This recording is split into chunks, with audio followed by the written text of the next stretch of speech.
In this video, I wanted to take you guys to the range to talk about how I basically go about practicing what I do in dry fire. So, I have my SIG P229 law enforcement trade-in from '07 here, and I need to work a little bit more on it because I'm used to. I got myself used to the Beretta style, the Beretta 96 style, and the HK USP. I work great with those, and now I need to work with the 229. It's going to be something I'm going to be spending a lot of time with.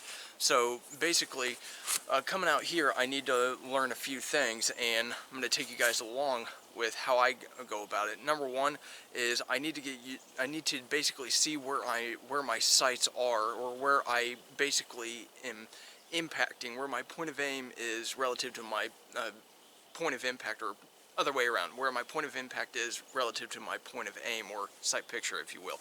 So I need to see that at close range, and I need to see that at a reasonable distance, so about 10 yards. So the way I'm going to do distance is I'm actually going to use my steel target, and the way I'm going to do relatively close range is with paper. I have two here. I have this one, and it's just a Ziploc bag, or a Ziploc bag box that I basically cut out. It's about a center of mass target, so that's typically the size that we want to stay within, right? This is going to be for my faster shots. I want to go ahead and see how I'm shooting fast, and see if I'm able to keep a tight group fast, how the gun comes back on target with the grip that I have already. See if there's any adjustments I need to make to the grip, or any micro adjustments I need to make during the recoiling process and control, because that's what recoil control is. You do make slight adjustments. That's why you see people go, eh. But anyways, you do have some interaction with the gun. You just got to understand when to apply it and how much.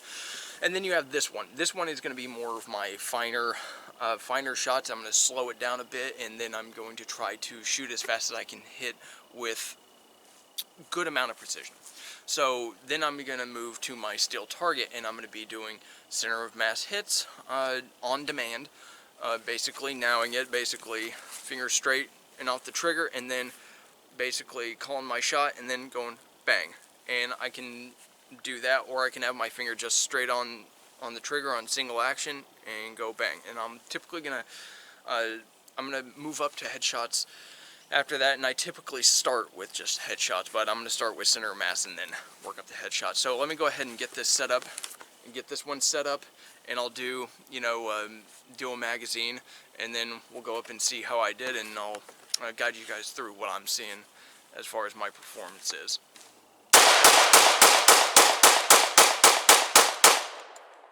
Okay, so here is my results. I got all 13 rounds on paper, and here they are. If you want to pause and count them, go ahead.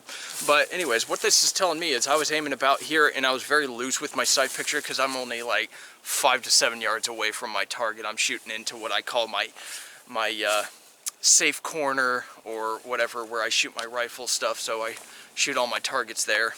But anyways, basically I'm seeing that it's a relatively good group, and when my sights got up high, it came down basically to a point where it lifted up, and it just stayed in that area where I was locking my wrist. So it did pretty good.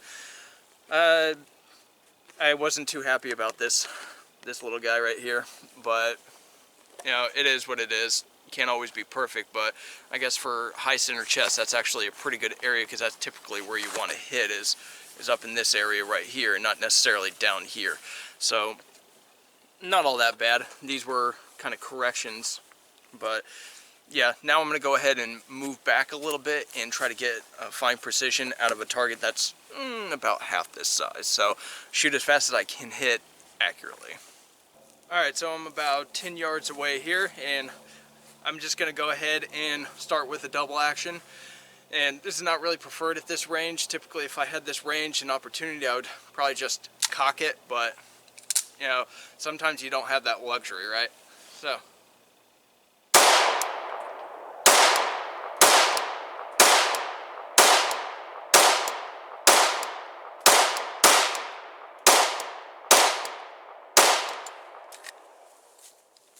I can already see from there, I'm not going to be happy about this. This was the result. not good. This was my first shot, right here. I hit low. I was aiming here. So, as you see, I drug these shots around. It was just bouncing around a little bit. I didn't have full accountability of my sight picture as it was going. 2 of the shots, completely gone. So I only got 10 hits on here. So yeah, 4, 8, 10, yeah, 10 hits. So that was terrible.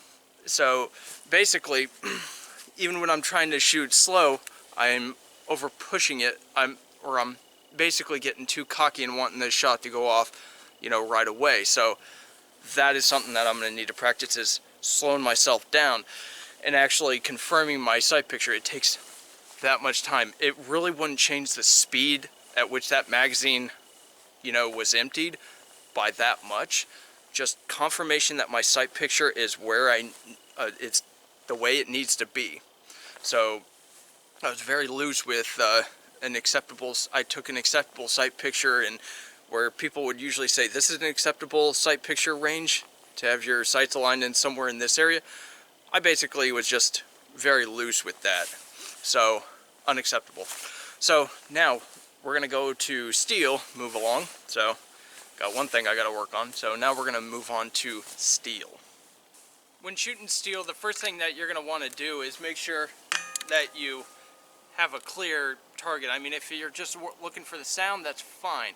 But for me, I need to see my impacts because I'm gonna be shooting at range, and I wanna make sure that I'm hitting. I don't need to use steel. I could use paper, it's fine. I just want to shoot steel. So anyways, this is like $2 or $3, you know, paint, you know, spray paint right here.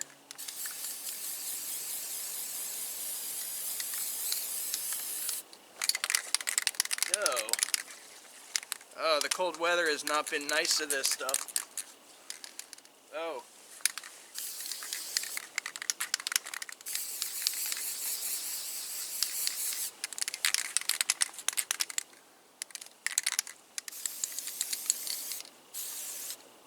Oh. Man, alright. So anyways, I'm going to go back a bit and I'm going to go ahead and shoot this. And we'll see where the impacts are, but this stuff is running.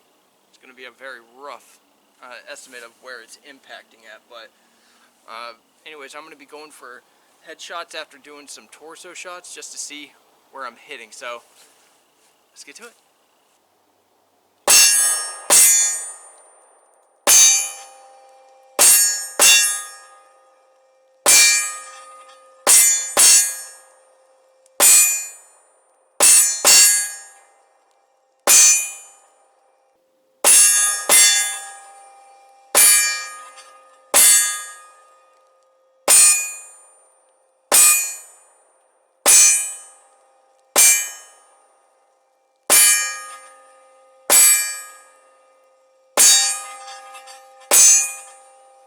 Okay, so I'm not incredibly happy with those results, but a lot of those, I wasn't exactly taking my time on that.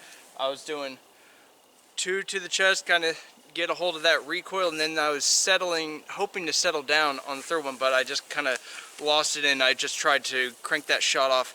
And I don't know if you saw some of the, one of the impacts actually grazed. One of the ones here on this far side here basically grazed the target.